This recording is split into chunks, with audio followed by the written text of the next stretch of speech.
खबर शामिल करेंगे पाकपतन से नुमाइंदा खसूसी मियां अहमद फरीद चिश्ती की।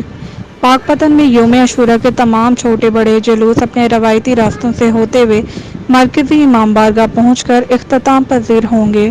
शब अशूरा का मरकजी जुलूस इमाम बारगाह से बरामद हुआ और अपने रवायती रास्तों हस्तर road, college road, Nagina Chowk से होता हुआ मरकजी इमाम बारगाह इमाम अली रज़ा अलैहिस्सलाम में पहुंचकर इख्तिताम पजीर होगा। जुलूस में अज़ादरान की बड़ी तादाद ने शिरकत की। अज़ादरान इमाम हुसैन अलैहिस्सलाम और इनके रुफ़का को मातमदारी, नोहा खानी और सीना को भी करके खराज अक़ीदत पेश कर रहे हैं। सिक्योरिटी की बात की जाए तो जुलूस की सिक्योरिटी के इंतजाम सख्त तरीन किए गए हैं।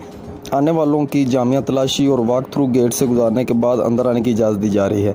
जुलूस की निगरानी और सिक्योरिटी के लिए CCTV कैमरे नस्ब किए गए हैं। 1378 पुलिस मुलाजमीन तैनात किए गए हैं। अज़ादरान के लिए मेडिकल कैंप लगाए गए हैं और एमरजेंसी के लिए रेस्क्यू 11 भाई भी मौका पर मौजूद है। जी।